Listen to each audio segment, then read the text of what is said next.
We're back! Another episode of Let's Get Real. I'm gonna piss off my industry. That is the financial advising industry. Because guess what? We fight all the time specifically on this topic. And that topic is fees. And how the hell we get paid. So today you're gonna learn the top 3 ways. You're also gonna learn how I get paid and why I think it's most important to kind of follow my route. Not necessarily saying you have to. We're not all one of the same, but I believe this will be the best route. So let's get into it. So your top 3 ways financial advisors get paid. AUM, which is the most predominant, which is assets under management for those that don't know. 2, you got your commission-based, which are product-driven. And then 3, you're gonna do your flat fee or subscription model, depending on what you wanna talk about in regards to those. Quick caveat, full disclosure, right? I've done all 3, so I know how they operate, I know how they work, I have figured out what I believe is best for clients. Not saying it's best for you and your situation, I'm just saying it's best for the clientele that I work with or those that want to work with me. So let's get into the first one. AUM, assets under management. This one's been around for eons, since the beginning of time with financial advising, specifically driven by your investable assets in your investment account per se, and all of the people charge these. Like everyone charges some type of AUM. It has went from as high as like 2.5%, 3%, and now we fall in with 0.5% to 1.5%. I've seen a couple 2s still in regards to that. So that is what's being charged on your assets annually, annualized I should say, and then probably paid out quarterly on average. Now, what are some pros to that? 1, if you make more money, they make more money. If you make less money because the market decided to go down, they make less money. It's easy, it's simple, doesn't come out of your pocket, just comes out of your investment. And 3rd, you're really getting a lot of investment advice for that. Cons, it's gonna add up and be super expensive. For example, if you have $1 million portfolio, which you guys, let's be real, we don't have $1 million, but it's easier math. At 1%, now you're at $10,000 for your investment fee. Now, a lot of advisors say, well, it's worth it. I have this other thing, value add that. No, it's $10,000 for investment advice, okay?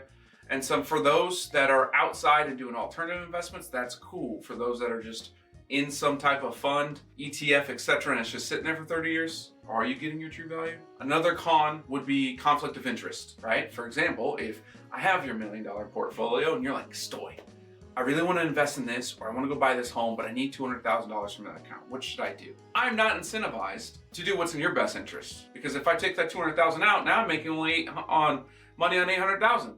So you tell me if there's a conflict there. And the 3rd con for me is purely just the transparency and the fact that typically you're not getting full financial planning within just a financial advising agreement.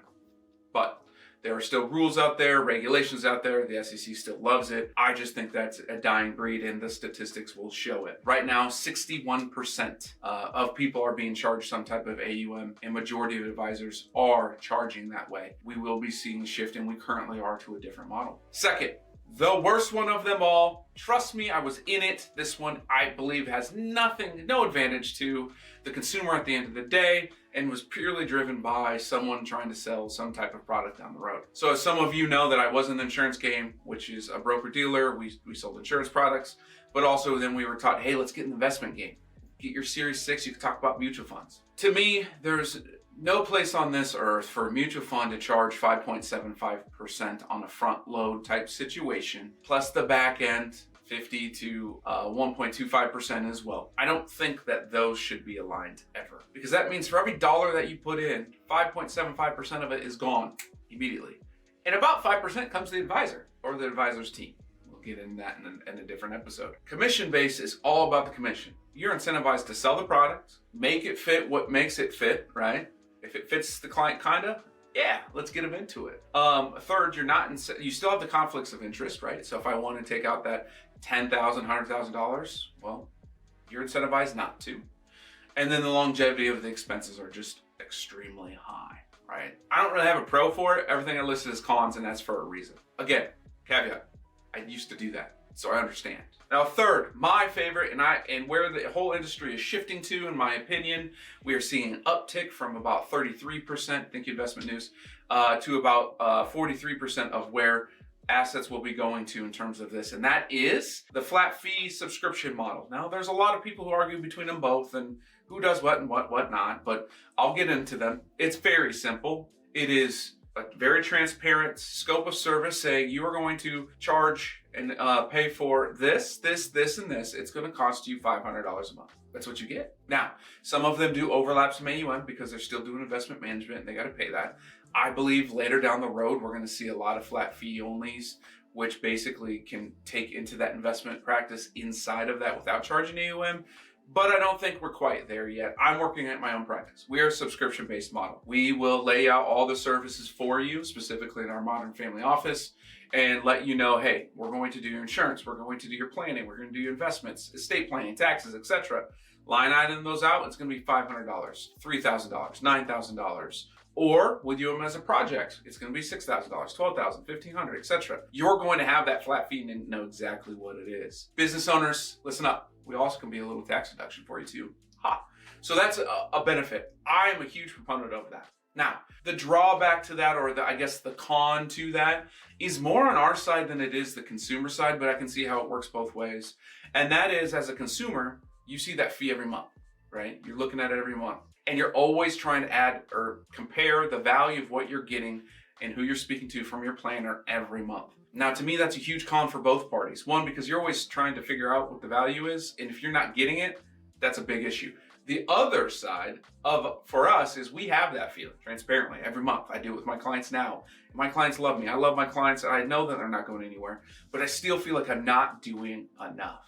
And that's where that specific type of fee arrangement kind of gets a little connish, a little dirty for me, because I don't want to feel that way, and I don't want you to feel that way. But if that's the only con there is, we can work through that, right? And ultimately that comes down to because of the relationship. I meet with my clients every month. We have Slack and we message every single day. If something pops up, we can communicate about it. You have to have that type of relationship, in my opinion, if you're going to do the subscription-based model as well. So what's next? What's coming? Where are you at? If you are out there and you don't feel like you're getting your value, truly looking to see if you're commission-based. That means clientele, right? Ask yourself, go ask your advisor how they are getting paid and what their actual total transparent fee is, right? And if you're in the commission or AUM, you got to look at operating expenses plus their commission or their AUM percentage as well. And add all of that up and ask yourself if you're getting the full package. Are you getting financial planning, insurance planning, estate planning, tax planning, all of these things that come into you? Are you getting all of that for what you're paid? If you are and you're comfortable with that, cool, awesome, love it. If not, you need to find one of my colleagues, me, that do the subscription side of things that are really financial planning focused and take into account everything, because then you're going to align with who you really want to be with. So like I said earlier, this is really probably going to cause a shit storm in my industry, and I'm cool for it. I'm down. Right? Let's ride. Let's have that chat. But for you as clients, it really brings into a real conversation, transparency in the financial advising industry. Are you getting it? And if you are not, come talk to one of us. I do it for free. I'll look at everything you got and ask, and just continuously ask those questions. So, hey, let's keep it real.